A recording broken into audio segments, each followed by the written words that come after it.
अगर आप क्लैट 2026 को टारगेट कर रहे हैं, एलिट 2026 को टारगेट कर रहे हैं, ओलिट 2026 एग्जाम्स को टारगेट कर रहे हैं और ये जानना चाहते हैं कि लॉजिकल रीजनिंग का क्या सिलेबस होता है, क्या कॉन्सेप्ट्स आपको इस सब्जेक्ट के लिए कवर करने हैं, लॉजिकल रीजनिंग के सेक्शन में एस करने के लिए आपको कॉम्प्रिहेंसिव स्किल्स और अपनी इंग्लिश लैंग्वेज पे वर्क करना बहुत जरूरी है। वहीं अगर आप एलिट एग्जाम के लिए तैयारी कर रहे हैं, जिससे आप NLU दिल्ली को टारगेट कर सकते हैं। Hello everyone, welcome to an amazing channel of PW CLAT. I am advocate Mansi Jain. अगर आप क्लैट 2026 को टारगेट कर रहे हैं, एलिट 2026 को टारगेट कर रहे हैं, ओलिट 2026 एग्जाम्स को टारगेट कर रहे हैं और ये जानना चाहते हैं कि लॉजिकल रीजनिंग का क्या सिलेबस होता है, क्या कॉन्सेप्ट्स आपको इस सब्जेक्ट के लिए कवर करने हैं, तो this video is for you. सबसे पहले हमें ये जानना जरूरी है कि सेक्शन वाइज वेटेज कितनी होती है लॉजिकल रीजनिंग के सेक्शन की। क्लैट के पेपर में आपसे 5 सेक्शन से क्वेश्चंस पूछे जाते हैं, जिनका नाम है English reasoning, logical reasoning, legal reasoning, GK and current affairs and quantitative techniques.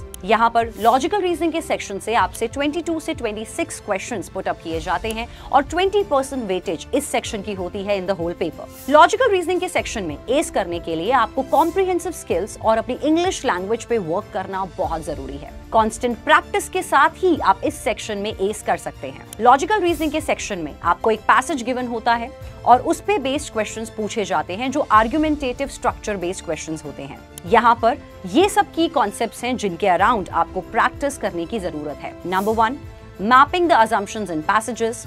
Next, strengthening the argument.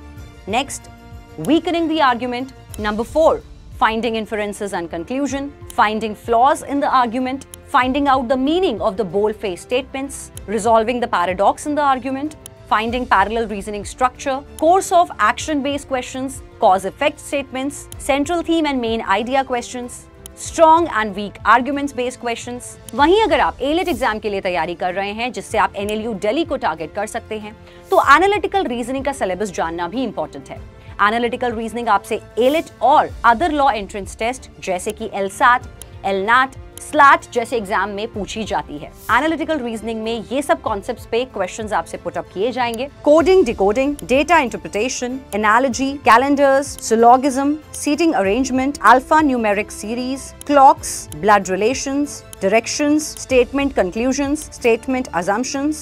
So this should be your targeted syllabus अगर आप logical reasoning या analytical reasoning के सेक्शन को पढ़ना चाहते हैं। Stay tuned for more videos on this subject. Take care. Bye bye.